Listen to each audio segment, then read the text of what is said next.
தொலைஞ்சு போறவங்க கடைசி வரைக்கும் எங்க இருப்பாங்கன்னே தெரியாதுன்னு சொல்லிட்டு அந்த பண்ணை கட் பண்ணிட்டு இருக்கா. அந்த தொலைஞ்சு போனவங்களுக்கு தான் தொலைஞ்சு போயிட்டோன்றது தெரியாது அப்படின்னு சொல்லிட்டு அந்த பண்ணை வெறித்தனமா கட் பண்ணிக்கிட்டே ஒரு குத்துறா. சாந்தி பயத்துல தெரிச்சு கத்திடுறா. அப்படியே அங்க வந்து கட் பண்ணி மாயாவோட அம்மாவை காட்டுறாங்க.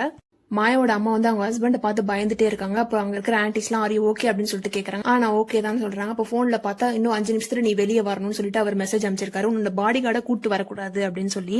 அப்புறம் அவங்க ஃப்ரெண்ட்ஸ் கிட்ட நான் 5 நிமிஷத்துல வந்துடுறேன் அப்படின்னு சொல்லிட்டு கிளம்புறாங்க. பாடி கார்டு பக்கத்துல வராரு. இல்ல வேண்டாம் நான் போயிட்டு வந்துடுறேன்னு சொல்லிட்டு இவங்க கீழே வராங்க. அப்படி அங்க கட் பண்ணி அர்ஜுனோட வீட்டுல தான் காட்டுறாங்க. அர்ஜுனோட அம்மா வந்து கத்திட்டு இருக்காங்க. மாயாக்கு சாந்தி அவ்வளவு கூட பழக்கம் இல்லை, இருந்தாலும் எதுக்கு அவளை டின்னருக்கு கூப்பிட்ட அப்படின்னு சொல்லிட்டு. சாந்தியோட அம்மா சொல்றாங்க நீயும் அவ கூட போயிருக்கணும்ல அர்ஜுன் அப்படின்ட்டு. அர்ஜுன் சொல்றான் நான் ஒன்னும் அவளோட வாழு கிடையாது அப்படின்னு சொல்லிட்டு கேம் ஆடிட்டே சொல்லிட்டு இருக்கான். அப்ப அர்ஜுனோட தம்பி சொல்றான் அண்ணன் போய் என்ன பண்ண போறாரு, பொண்ணுங்களுக்குள்ள 1000 விஷயம் பேசிப்பாங்க, ஃபேஷன் பத்தி, ட்ரெஸ்ஸிங் பத்தி, மேக்கப் பத்தி பேசிப்பாங்க அப்படின்னு சொல்றான். அதுக்கு சாந்தியோட அம்மா சொல்றாங்க அதுக்குதான் சொல்றேன் அவளுக்கு அதை பத்தி என்ன சம்பந்தம் இருக்கு, அவளுக்கு ஃபேஷனா ட்ரெஸ் பண்ண பிடிக்காது, மேக்கப் போட பிடிக்காது, காசிப் பேச பிடிக்காது, எதுவுமே பிடிக்காது. அதுக்கு தான் சொன்னேன் எப்பவுமே பொண்ணுங்களை ஃப்ரெண்ட் ஆக்கி வச்சுக்கோ, இந்த மாதிரி தடி பசங்களை ஃப்ரெண்ட் ஆக்கி வச்சுக்காத அப்படின்னு சொல்லிட்டு கலாய்க்கிறாங்க.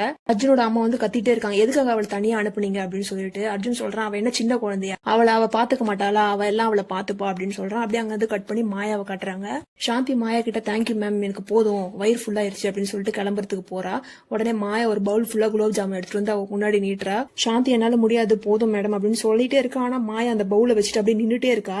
ஸ்வீட் சாப்பிடாம இந்த வீட்டை விட்டு போக கூடாது, இப்படி போனா கெடுதல் நடக்கிறதுக்கான நிறைய சான்சஸ் இருக்குன்னு சொல்றா. அப்புறம் குலோப் ஜாம் எடுத்து சாந்திக்கு ஊட்டி விடுறா. Thank you ma'am thank you so much சொல்லிட்டு குலோப் ஜாம் சாப்பிட்டு வேகமா கிளம்புறா. அப்ப மாயா சாந்தி கிட்ட போயிட்டு சாந்தி என்ன இவ்வளவு சீக்கிரம் கிளம்புற, அந்த இடத்துல சுத்தம் பண்ணல எனக்கு ஹெல்ப் பண்ண மாட்டியான்னு கேக்குறா. அப்ப மாயா கிட்ட வந்து சாந்தியா நான் ஹெல்ப் பண்றேன் அப்படின்னு சொல்றா. அப்ப வந்து ஒரு கவர் எடுத்து மாயா ஒதுறிட்டு சாந்தி கிட்ட உன்னோட ஹைட் 5.42 அப்படித்தானே இருப்ப அப்படின்னு சொல்லிட்டு கேக்குறா. அந்த கவரோட ஹைட்டையும் சாந்தியோட ஹைட்டையும் அப்படியே கம்பேர் பண்ணிட்டு உன்னோட வெயிட் எவ்வளவு இருப்ப 40 இருப்பியா அப்படின்னு சொல்லிட்டு கேக்குறா. சாந்தி உங்களுக்கு சுத்தம் பண்ண ஹெல்ப் கேட்டீங்களா, வாங்க நான் ஹெல்ப் பண்றேன் அப்படின்னு சொல்லிட்டு பயந்துட்டே சொல்றா. மாயா இல்ல உன்னை நான் அந்த மாதிரி எல்லாம் வேலை வாங்க மாட்டேன், மேபி நெக்ஸ்ட் டைம் அப்படின்னு சொல்றா. சாந்தி வேகமா ஓகே மேம் பாய் அப்படின்னு சொல்லிட்டு டோர் கிட்ட போய் டோர் ஓபன் பண்றா. அவளால ஓபன் பண்ணவே முடியல, மாயா லாக் போட்டு வச்சிருப்பாள் எப்பவுமே. அப்புறம் மாயா வந்து சாந்தியை நோக்கி நடந்து வந்து அர்ஜுன் ரொம்ப வித்தியாசமானவன், எனக்கு வித்தியாசமான விஷயங்கள்னா ரொம்ப பிடிக்கும், ரொம்ப பிடிக்கும் அப்படின்னு சொல்றேன். அப்படியே அங்க வந்து கட் பண்ணி மாயாவோட அம்மாவை தான் கட்டுறாங்க. மாயாவோட அம்மா வந்து அவங்க அப்பா வந்து புடிச்சு இழுத்து நீ இல்லாம என்னோட வாழ்க்கை ரொம்ப அழகுறையா இருக்கு அப்படின்னு சொல்றாரு. நான் இல்லாமையா இல்ல என் பணம் இல்லாமையா அப்படின்னு சொல்லிட்டு அவங்க கேக்குறாங்க. பணம் வந்து என்னோட சூழ்நிலை, ஆனா காதல் என்னோட விருப்பம், என் சூழ்நிலையை உன்னால புரிஞ்சுக்க முடியலன்னா பரவாயில்ல, ஆனா என்னோட காதலை புரிஞ்சுக்கோ அப்படின்னு சொல்றாரு. என் கண்களை பாரு, என்னோட உண்மையை புரிஞ்சுக்கோ. என்ன உண்மைன்னு கேக்குறாங்க. ஐ லவ் யூ அப்படின்னு சொல்லிட்டு சொல்றாரு. நீ இல்லாம எனக்கு செத்துறணும் போல இருக்கு அப்படின்னு சொல்லி இவங்களை மேனிபுலேட் பண்றாரு. இவங்களும் அதை நம்பி அவர் வந்து ஏத்துக்கிறாங்க. அப்ப வந்து அவர் ஒரு ஸ்வீட் பாக்ஸ் எடுத்து ஸ்வீட் எடுத்து அவங்களுக்கு ஊட்டி விடுறாரு. அவங்களுக்கு ஏற்கனவே டயபெட்டிஸ் இருக்குன்னு தெரிஞ்சும். அப்ப அவங்க அம்மா வந்து மாயா சொன்னதை நினைச்சு பாக்குறாங்க. அம்மா நீங்க டயபெட்டிஸ் பேஷண்ட், ஸ்வீட் சாப்பிடக்கூடாது, ரொம்ப கம்மியா தான் சாப்பிடணும் அப்படின்னு சொல்லியிருப்பா. அதை நினைச்சு பாக்குறாங்க. அப்புறம் அவர் ஊட்டி விடுறாரு. கொஞ்சம் சாப்பிட்டு ஓகே போதும் அப்படின்னு சொல்றாங்க. ஆனா விடாம அப்ப வந்து நீ என்ன வந்து நம்பல, மேல உனக்கு பாசமே கிடையாது அப்படின்னு சொல்லி மேனிபுலேட் பண்ணி எல்லா ஸ்வீட்டையும் சாப்பிட வச்சிடுறாரு. அப்படியே அங்கிருந்து கட் பண்ணி மாயாவை காட்டுறாங்க.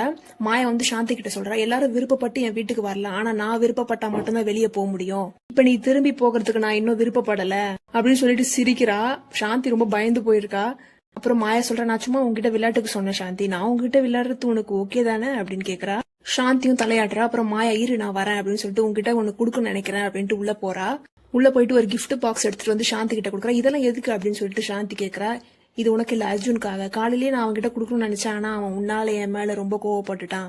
உடனே சாந்தி சாரி அப்படின்னு சொல்ற. நீ எதுக்கு சாரி சொல்ற, அர்ஜுனுக்கு நீ எவ்வளவு ஸ்பெஷல்னு எனக்கு தெரியும், அர்ஜுனுக்கு ஸ்பெஷலா இருக்கிறவங்க எனக்கும் ஸ்பெஷல் தான், இந்த அப்படின்னு சொல்லிட்டு அந்த கிஃப்ட கொடுக்குறா. கிஃப்ட வாங்கிட்டு சாந்தி டோரை ஓபன் பண்ண முயற்சி பண்றா. ஆனா பண்ணவே முடியல. அப்புறம் மாயா ஒரு நிமிஷம்னு சொல்லிட்டு லாக் எடுத்து விட்டுறா. சாந்தி வெளியே போயிடுறா. வெளியே போனதும் மாயா வந்து சொல்றா இன்னைக்கு உனக்கு இது போதும் சாந்தி, மிச்சத்தை அப்புறம் பாத்துக்கிறேன். இதோட இந்த எபிசோட் இங்க முடியுது. நெக்ஸ்ட் எபிசோட் சீக்கிரமா அப்லோட் பண்றேன். உங்களுக்கு இந்த வீடியோ பிடிச்சிருந்தா லைக் அண்ட் ஷேர் பண்ணுங்க, கமெண்ட் பண்ணுங்க, சேனலை மறக்காம சப்ஸ்கிரைப் பண்ணி வச்சுக்கோங்க. பாய்.